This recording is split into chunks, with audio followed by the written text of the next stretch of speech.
Bon, papa Naza vraiment monté à côté, on a vendu côté. En tout cas, vraiment, papa, j'ai marqué même tes mots. Donc, vraiment, ils catastrophe. Donc, ils vraiment événement vraiment très catastrophique parce que au moins, on a vraiment même ici, quand il raté, banda ko dinda qui vraiment. Donc, au moins, que Babylone, nous sommes bien son matériel, les qui vraiment détruite.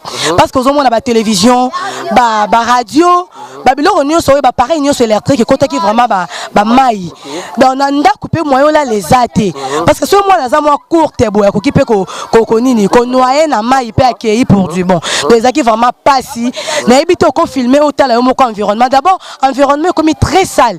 Donc, tu ne peux imaginer un environnement comme sale, chasser, bimi, kalamou. Voilà. N'habite ce besoin mon kalamou. Kalamou est sur na mozindote. Il faut qu'on kire en on habite ba konziambo, ce qui continue de la vie sur moi bateau. Au bête chaque année, ba kira kalamou ne fils kata défaut parce que ça sous mozindote. Ce qui moule à ma casse, ils ont débordé facilement. Tant est débordé, maman on a venu à peine peine à kalamou. Je comprends bien donc raison au bosindel minkoto et kalamou. Mingi eza kalamou parce que ça ba mbula mswebe taka, maman écoute la biso la banda côté. Mais oyo vraiment même si ka oyo, ma écoute takate écoute. Ça dure ezala qui vraiment grave.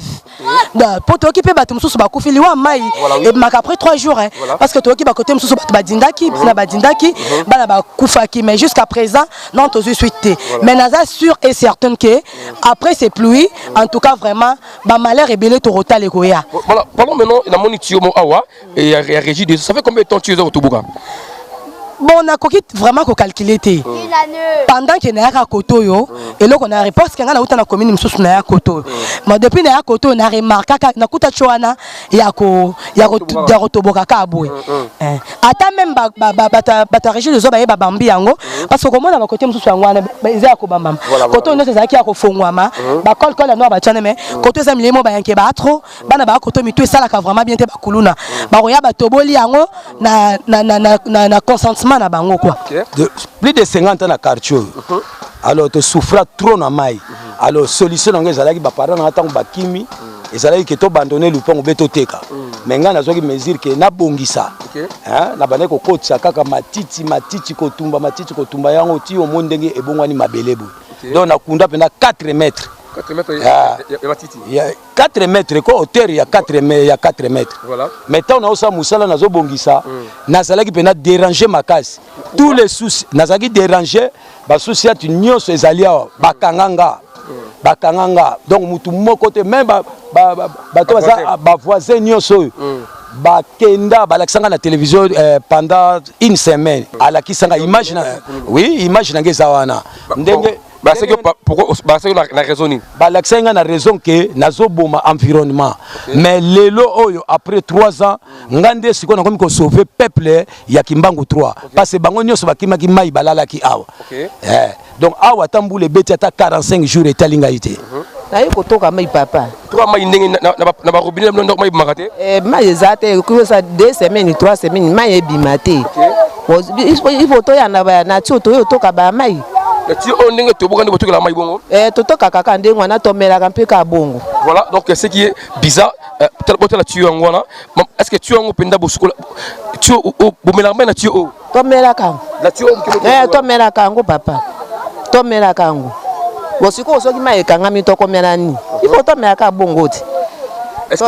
Est-ce que tu es propre? L'homme pris d'envoie le mal de loin. Tolier Bango. Nazalaka moninga na yote. Papi Gen tolo de la vie. Mister Siato. Nazala moninga na yote. Nazala moninga noté. Papi Gen tolo de la vie. Avec Adil Honoré, c'est le jeu, c'est beau comme un 2 jours. Nazala moninga na yote. Nazalaka moninga na yote. 4 fois, prêtre, Washington, grand pays, Papi Gen, tolo de la vie. Papi Gen, tolo de la vie.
Merci beaucoup à vous, chers fidèles abonnés dans la chaîne Tolobe la vie de Papi Gen. Donc nous sommes ici dans la commune de Kalamou, dans le quartier Kimbangu 3. Nous sommes venus parler des réalités les Kilabiso à la ville province de Kinshasa juste après la pluie. Comprendre comment est-ce que la population souffre parce que nous sommes pendant la période de pluie, je crois. Vous avez vu à travers les différentes vidéos ici là qui partout dans internet comment est-ce que Kinshasa, Mokolo ya lundi, ils ont tellement inondé presque dans beaucoup de quartiers, presque la ville tout entière est tellement dégâts. Alors la raison pour laquelle nous sommes venus ici dans le quartier Kimbangu 3, tous sur la population, est-ce que quelles sont les mesures prises pendant cette période d'Amboula? Parce que ce sont eux qui souffrent tellement, parce que la plupart de la population souffre après la pluie, tel que le quartier Kimbangu 3. Selon les informations, au Moni, Pont Oyo, donc Maï, ceux qui les bêtis, il y a même le colo à Pont Oyo. Alors quelle est la solution l'État congolais est en train de prendre pour aider cette population de ne pas souffrir pendant la période de pluie? Ce sont là des questions que nous allons nous poser tout au long de notre émission. Parlons de la réalité de Kinshasa. Juste après la pluie, quelle est la solution? Parce que la plupart des cas, ils ont causé qui ils ont inondé, ils ont manqué de caniveau.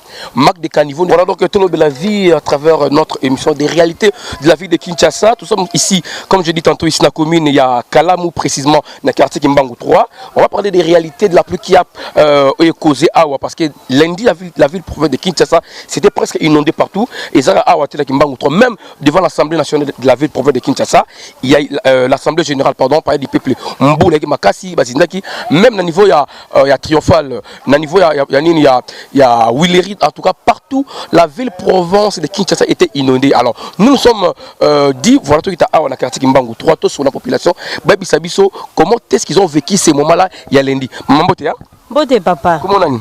Comment on a maman Nali? Maman Nani? Nali. Maman Nali, ok, maman Nali, tu as dit, Mboula où il y a lundi? Et bien, il lundi, pas les gars qui n'ont ah, tu vois, ben, papier, les gars qui m'a bé ma casse. Biso tu bana o bakenda qui avant midi donc pendant que on a classe faut que tchana mu Congo nzele zate ban après midi donc bakenda qui pena classe T. Inondation à niveau moko zéro. Biso toza entre deux Kalamu. Kalamu a liboso ne mi balé donc nyonso esangani ba débordement moko bat misuku tu balalité. OK. Bat balalité ba misu balali likolo ba congélateur misu likolo ba mesa bana misusu balali donc paravandi almemi bana balali donc moyen vraiment ça qui et là on est cause rabino ba inondation makasi koto. Normalement les deux Kalamu faut ba kirango. Depuis ba kirango na 2006 tilelo. OK. Ba kirakate donc problème est ça bazo sala na mais suivi na maintenance exacte. Voilà. Ba na bango ko sala mais suivi ou maintenance vraiment exacte. Donc tant boya sala misala faut pas ça na suivi ba ça peine maintenance. Voilà. Est-ce que la carte na quartier na Kimbangu est-ce que bozali na ba caniveau dirigeant mai? Ah non, il y en a pas exacte. Tout ça là on te car mba biso ke ye et ke mba mako tina Kalamu. Donc comment tu as pesa cause ya ba inondation auto je pense. Non, et ça vraiment cause te. Et ça na kolo ba ndenge quartier ezaleli ba caniveau bo replacer ngo wapi. Donc place vraiment des ba caniveau exact pour ba venir eza mike à part car venir on eza vaste mais va venir monsieur César Miki. Voilà gouvernement congolais total à travers notre caméra et puis voilà lancer un petit message parce que bien bon souffrir vous êtes des habitants de la ville province de Kinshasa alors quand la pluie ils ont bêta bino besoin la passer oui ça va continuer pour la situation la bino en tout cas batel la peine problème na biso ba ya ko curer Kalamu et que soulager biso donc sauf vraiment ba curer Kalamu et que sunga biso to vanda bien na mabota na biso. Voilà, merci beaucoup Maman Nali. Donc vous avez compris que non, population de l'année ni boya ba tirer Kalamu pour que base la kimia. Il y a encore une maman qui va dire un petit mot par rapport à cette situation lesquelles bon awa mokolo ya lundi parce que je l'insiste encore, c'est pas seulement à Ndezindaki mais presque la ville province de Kinshasa tout entière dans le 70% il a tellement inondé mais le lo awa tu te parler si des réalités oyo et donc lesquelles bon juste après la pluie est-ce que ils sont dans de très bonnes conditions. Vous voyez vous-même comment est-ce que ngamo dans les canaux nous avec beaucoup de difficultés, mais tout ça parce que nous sommes venus travailler pour la population Nabiso, il y a Kinshasa, donc à travers notre émission, la réalité des villes provinces de Kinshasa, à travers votre chaîne Tolobe la vie. Maman, bonjour. Bonjour, papa. Comment on est, maman? Ma Pauline. Ma Pauline, tu es au talo awa chez Nabiso Zali Tolo la vie. Il y a Papi Gen. Tu es ali solo, il y a situation lesquelles il y a awa. Mkola lendi. Lesquelles on dit mkola lendi koto. Papa Mboule beti nan to mona Mboule ote. Ma ezo ya ezo eke yeli susu ya ko sakarate. Ma ekote so tina bandako. Veut dire ma ina makile sila so to so ko kali susu te. To za na posa ba ko bongisa biso. Ba ko bongisa so ba na ba député yo biso to ko voter to so to ba ko bongisa. Po jamais to ko sala na condition boy. Kala mo ya mibale wana mona kala ba sala te wana. Mai nyoso ya bango ezonga kali susu boye eye ko sangana o ya biso to wala liwa.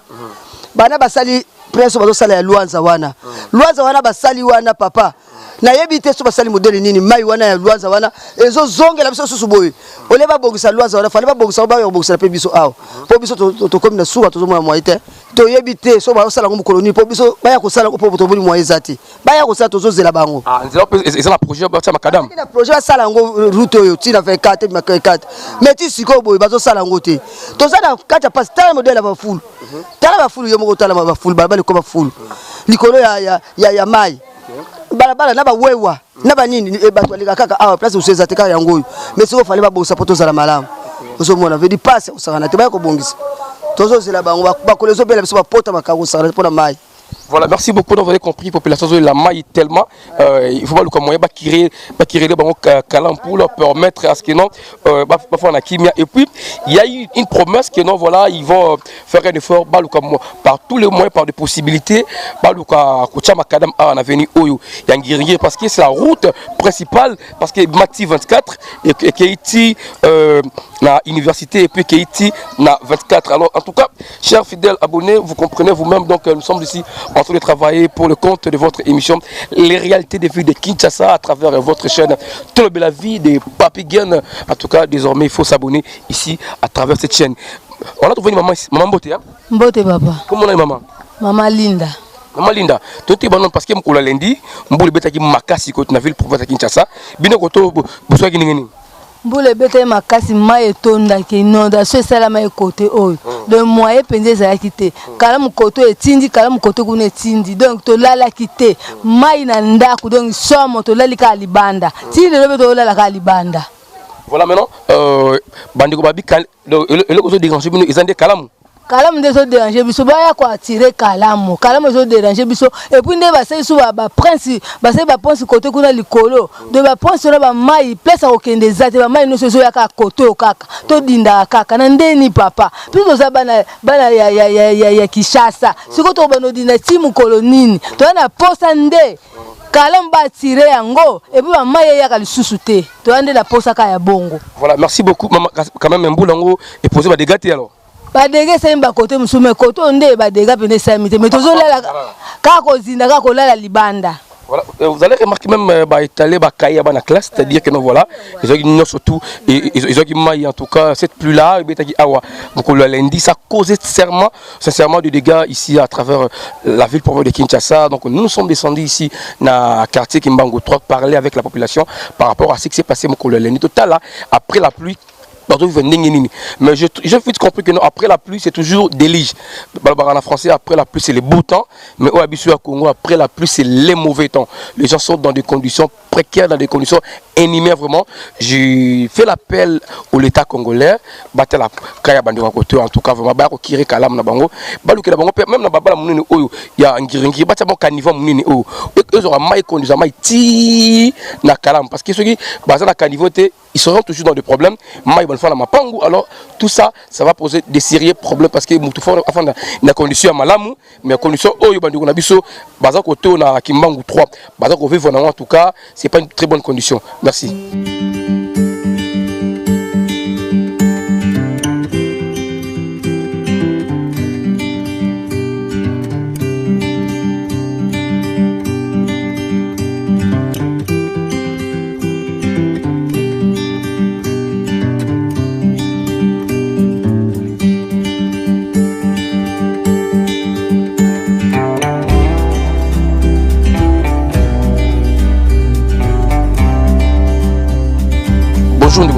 Ah bonjour. Comment on a Glody? Glody, il faut dire côté. Nazana na commune Kalamu awa. Voilà.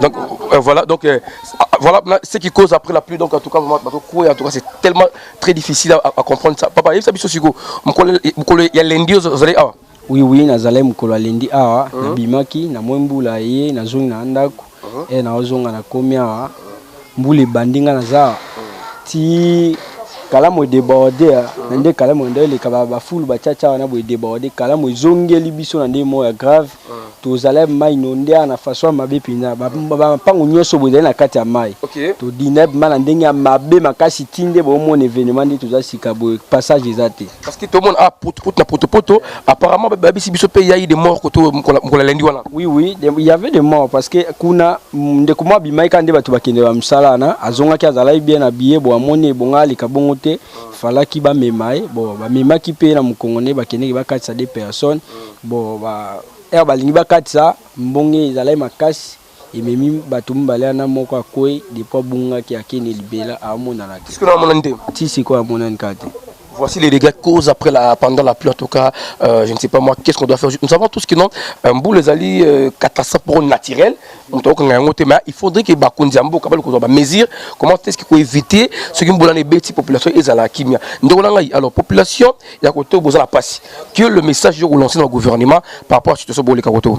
Bon, na pona oye mona ni penda gouvernement penda soit dans la motema mawa akoluka moye ya kosunga biso koto na ndeto souffrir koluka ko canaliser kalamu e souffrir biso koto makasi.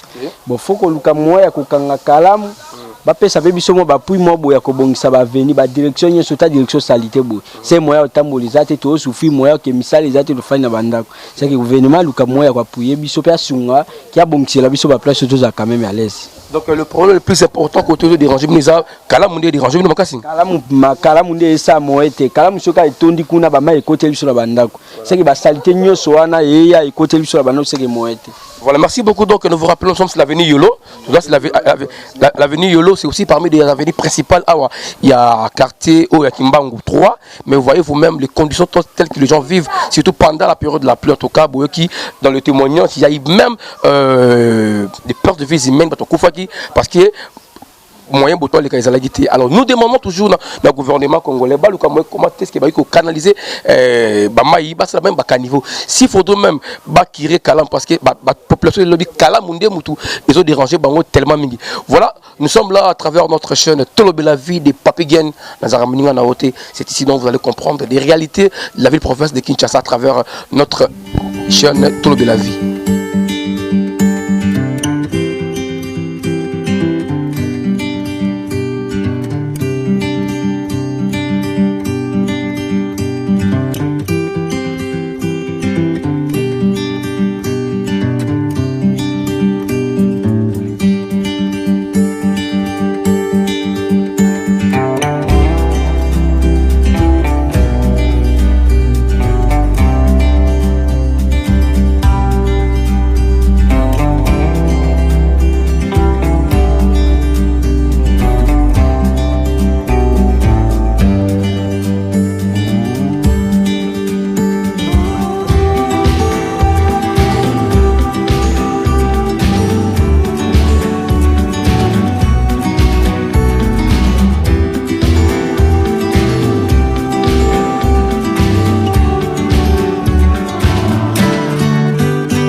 Donc nous continuons notre émission, la réalité de Kinshasa juste après la pluie awa. Dans la commune il y a Kalamu, précisément dans le quartier Kimbangu 3.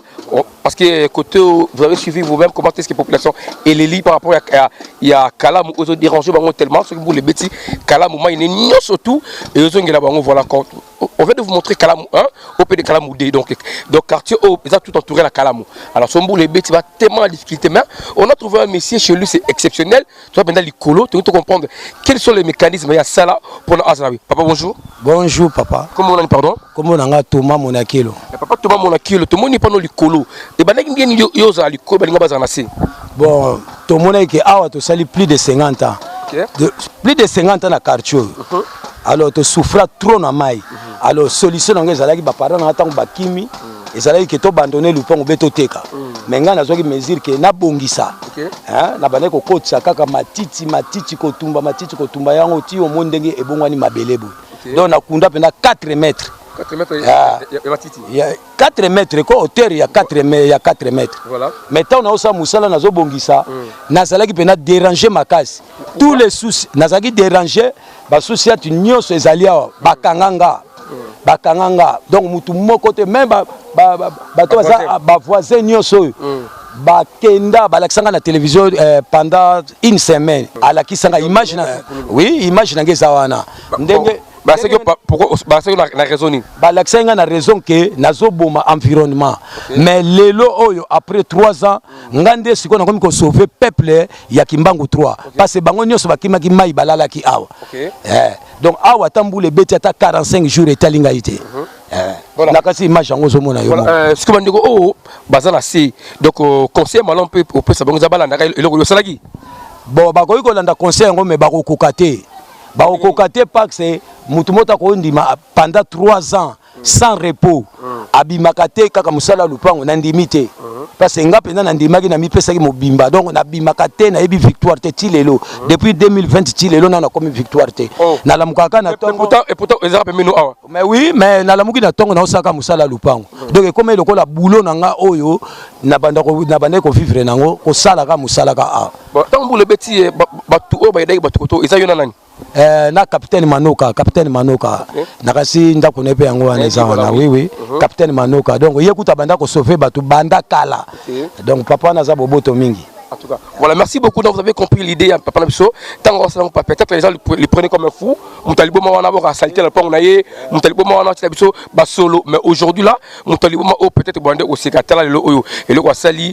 Selon les témoignages qui viennent nous donner, que non, voilà, la population presque mingi, il y a environnement autant on boule bétail pour le lundi, mais presque tout, Bagepani Awa. En tout cas, quand quelqu'un fait quelque chose dans la vie, au lieu de finir approcher d'abord Oyeba, il est dans les alliés, Nini. Et voilà, idée Oyeba, il y a un lobby. Il dit à Moutaliboma, voici maintenant les résultats. Les résultats sont là. Donc, pas naïa, le bien, Mboule bête à 45 ans, à Rosindate. 45 jours et talingaïté. Mboule te bêti 45 jours. Ngapona et talingaïté. Mais maï on appelle les retondaki. Mais pas nanga donc. On sentir que tout est au Kalamu toujours na se. Ah oui, maï là qui na se. Awa, pas nanga maï là qui na se. Et comme voilà. Ozomona awa. Ah, maï, au moins de place maï soukaki. Maï soukaki wana.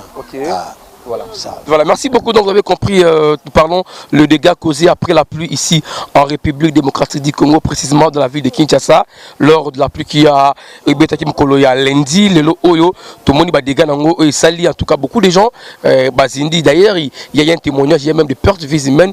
En tout cas, l'État congolais doit faire un effort. Et comment est-ce qu'il y a un caniveau pour que Maï et Zarabien. Non, il faut qu'il y ait des Kalamu. Kalamu, il faut qu'il y ait des difficulté ko za ba carniveau ça problème te carniveau so ba sali yango mai nyoso bazo diriger a ba prince nyoso ba sali ki quit mai yona nyoso za diriger a po mai o utaka même ti salongo donc problème ezali nde faut ba kire Kalamu so ba kire Kalamu ata ba carniveau ba sali te mai ba no ko ya na Kalamu Kalamu za lokola maison mère ya zo yamba zo bwaka na fleuve ozomona bo siko ba carniveau ata botongi yango mais soki Kalamu travailler te et le côté même ba po bongolo ndeki ba sali yango lokola ba kire Kalamu te kaka ba biloko bazo bwaka na mai yango te ke do boma pont ozomona. Voilà, merci beaucoup. Donc, vous avez compris, il faudrait qu'on crée Kalamu pour permettre à ce que non, mai et le rabien qui est population à côté Bazala Nakimia. Mais même Bourmé Saya Outé Koyawa. Voilà. Bourmé Saya qui awa. Ayaki awa pas quand même une semaine. Ayebi situation à côté. Hein, quelqu'un dit ma. Pourtant on les gars a prometté binoni. mais bango bakonzi ya mboka baprometaka nini balobaka yo so mona mokonzi ya mboka alobi ke lobi na kosala te akopromettre bino kaka soki akei ake makambo nyonso esili suka yango wana. Voilà, merci beaucoup.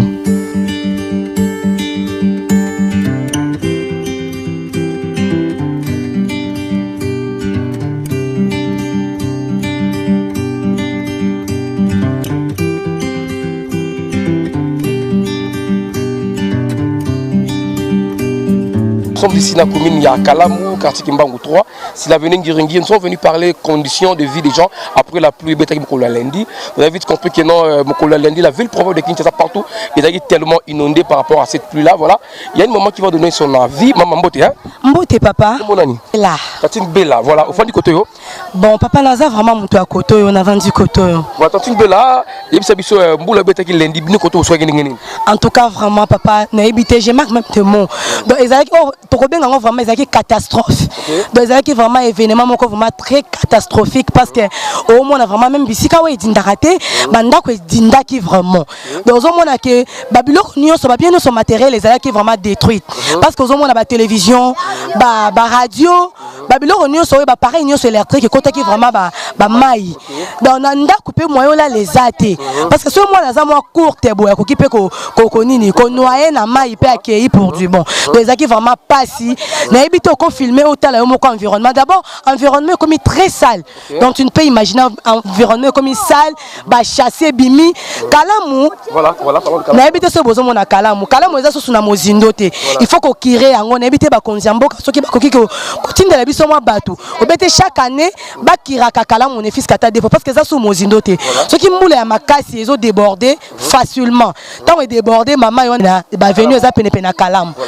Je comprends bien donc raison au bosindel minkoto eza Kalamou. Mingi eza Kalamou parce que ça ba mbula mswebe taka ba ma ekote la biso na banda côté. Mais oyo vraiment même sika oyo ma ekota kate ekoti. Ça dure ezala qui vraiment grave. Pour toi qui peut battre mususu ba kufili wa mai et mak après 3 jours hein parce que toi qui ba côté mususu ba dindaki na ba dindaki bana ba kufaki mais jusqu'à présent non to suite. Mais naza sûr et certain que après ces pluies en tout cas vraiment ba malheur et belé to rota le koya. Voilà, parlons maintenant de mon itiomo awa et régie de ça fait combien de temps tu es au Tobuga? Bon, on a vraiment calculé. Pendant qu'il y a un koto, et là, on a réponse qu'il y a un commune, nous avons koto. Mais depuis qu'il y a un koto, on a remarqué qu'il y a un choana, il y a un rotoboka kaboué. Attends même, ta région de Zoba et Babambi, parce que comme on a côté, nous sommes en Kobambam. Koto, nous sommes à Fongwama, Bakol, Kol, Noa, Bachaneme, Koto, Zamilemo, Bayankebatro, Banaba, Koto, Mitu, Salaka, vraiment bien, Bakuluna. Baroya, Batoboli, na consentement. Voilà. Non, alors, nous retour. Bino retour aussi, il y a robinet qui m'a rassouté. Et sur le tambour, na robinet zali, ma zali et yaka et bimana ngope. Mais si quand yo mingi pe koto yo, comment préfère aux abanda koto talaka bakalo sur la vie hein. Tellement tu es à pembeni, on doit foutre la awa neti papa aza awa otoka mai, awa foutre la mai ndengeni. Parce que quand tu es tu es nango gratuit, awa otoka na awa. Alors on lui dépense à régie de ceux qui ne minerva la banne, ceux qui n'ont relia. Ils ont facilité paix. Voilà, merci beaucoup Tantine Bella donc pour ton intervention. J'insiste à parler d'un problème très important. La régie des eaux, voilà la perte que vous causez, voilà. Il y a une perte énormément. Il y a dans d'autres coins au Brassingamaï, commune à Selemba, ils ont besoin d'eau. Commune à Mongafula aussi quelques côtés. Pour ça, commune à Kiseso, et voilà l'eau est également Pambaraboui. En tout cas, c'est presque plus d'une année depuis que tu es Toboka, mais il n'y a pas de solution. Donc la population de ce côté ici c'est prive de prendre, c'est prendre le lix. Il y a Ophélie Bangomoko. Ah là c'est un manque à gagner pour la régie des eaux. En tout cas, vraiment régie des eaux, vous devez quand même faire un effort. En tout cas, j'ai entendu déplorer le bon Dieu Mboulaye Bétate parce que les collègues à Diamabé, comme on a déjà la situation de côté, il y a Kimba un quartier 3 donc ce Mboula oh et bête sous les lots. En tout cas, ça sera vraiment des désastres partout. Et jusqu'à présent, voisin, la Libanda, et puis toujours dans la saleté. En tout cas, d'abord, sur le plan hygiénique, je ne sais pas ce qui est un ministère professionnel et environnement. Il est passé voir comment est-ce que les gens vivent de ce côté ici après la pluie, parce que cela revient beaucoup plus à la charge. Il y a un ministère et environnement, voir comment est-ce que les gens vivent de ce côté ici après la pluie, parce qu'il n'y a pas tellement de saleté. Kalamou a dégagé,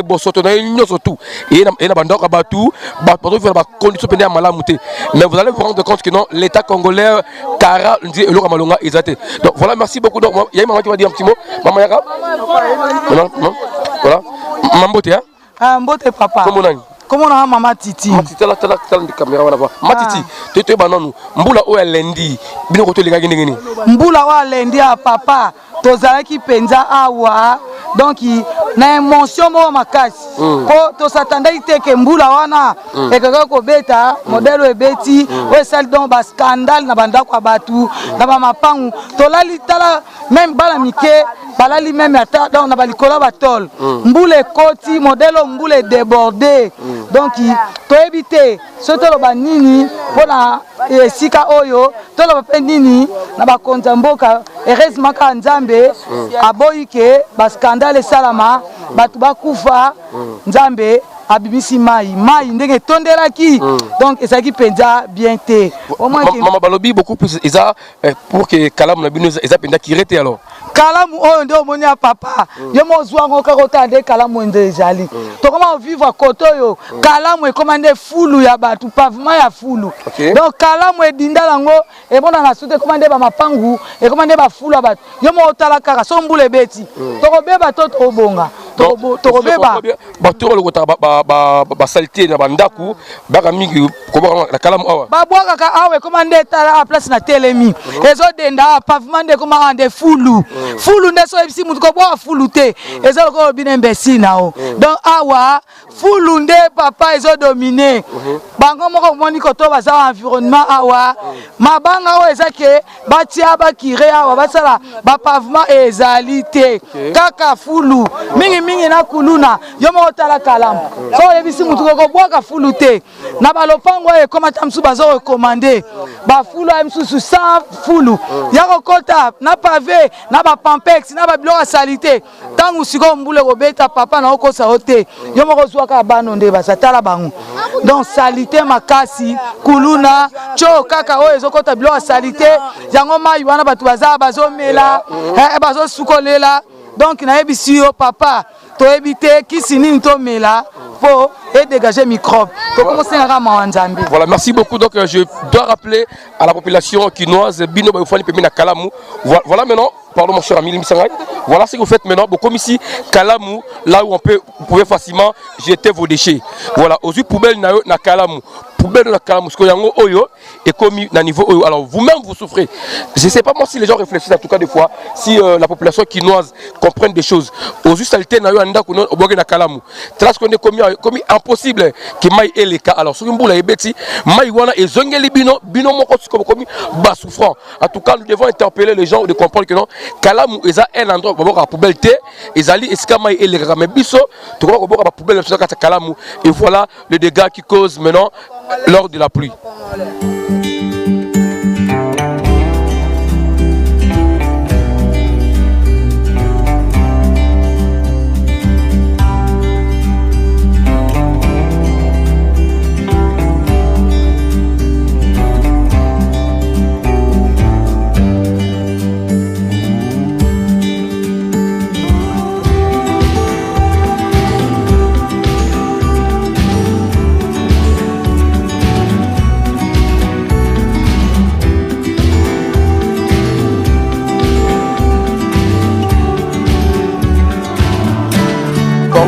Situation on a commune à Kalamu, précisément la quartier qui manque 3, tout le monde tuyau, il y a régie des eaux et Tobo qui.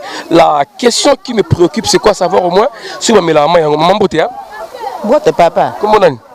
Maman Marthe. Maman Marthe. Tout le monde a un tuyau, au sani awa. Naye kotoka mai papa. Toi mai ndenge na ba robinet na ndok mai bimaka mai ezate ko ça 2 semaines 3 semaines mai ebimate. Il faut to ya na tuyau to toka ba mai.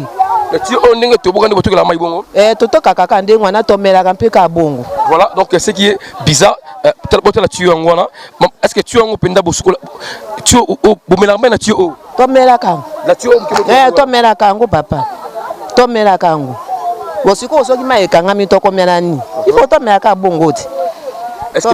Est-ce que tu es propre? Voilà, en tout cas, vraiment, je suis sûr et certain, je ne sais pas moi, la condition hygiénique à Maïo, ils ont mal à monter pour voir des tuyaux. En tout cas, la Maïo, en tout cas, les gens bloquent avec la vie. En tout tout cas les gens blaguent avec la vie. L'État congolais, vous devez comprendre des choses. Vous blaguez avec la vie des gens de ce côté ici. Voilà comment est-ce que les gens vivent de ce côté. Nous sommes en plein 21e siècle. Et puis, dans la commune à Kalamou. En tout cas, c'est vraiment très désastre. Voilà, merci beaucoup. Donc, nous continuons notre émission, la réalité de Kinshasa, juste après la pluie bêta qui Mokolo. Il y a lundi, on a vu le prophète à Kinshasa.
Voilà, donc nous parlons ici de notre émission réalité de la vie de Kinshasa. Nous parlons d'une réalité après la pluie et Betaki Mokolo à lundi. Comment est-ce que les gens de ce côté ici, nous sommes ici dans la commune, il y a Kalamou, précisément la quartier Kimbangu 3. Juste, vous avez suivi comment est-ce que la population et Pessibiso, point de vue par rapport à Mboula. Mais je suis un peu curieux, il y a un monde il y a Kalamou. Alors je vais parler avec un monsieur qui est de ce côté ici. On nous parle des rôles, il y a Foul parce que les gens plaident beaucoup plus Kalamou, Bakiré en haut, mais vous allez vous rendre compte que donc Kalamou, même avant Bakiré en haut, tout bazan dinga, c'est bissonné toi, beaucoup plus souffrant. Mon mot n'a eu poubelle n'angai n'a pas de Kalamou. Alors Kalamou au lieu ekita ezovimba. Tiens ovimba, maïsombu le bêtis est débordé côté le bisso. Les gens doivent prendre conscience. Ça c'est un d'abord. Les gens doivent prendre conscience, savoir que non, on est la première victime. Alors avant l'État ayanga mo fona là. Chef Mbote hein. Mbote papa nangai. Pardon. Kombo nangai Guilhem Malomba. Monsieur Guilhem Malomba. Yoza mona côté bisa biso non. Après mbula obeta im ko la lundi koto bato soka kindeni. Koto ezalaka inondation. Talaka na molai na ngande na zabo mai ezokomelanga déjà na luketu. OK. Donc ça veut dire que bato banda koto omoni koto ezala ba mai. Va perdre biloko, va perdre il paraît que tout le monde a mon kenda na mai. OK. Voilà donc c'est un boule bête normal parce que un boule les alliés événement naturel, mutaka na ngwa ça la raté parce que qu'est-ce qui fait que nous sommes boule bêti bato to bazindara. Bon le problème ané c'est quoi koto au moins tous les parcelles ezaya ya pembe na mai. Ba yiba Kalamu. Okay. En plus na ba matito bazoboa ki sapembe na bango Kalamu eko mukie. Okay. Donc so mbule beti mai soko yena pression outil likolo ezo déborder. Espace eko mukie.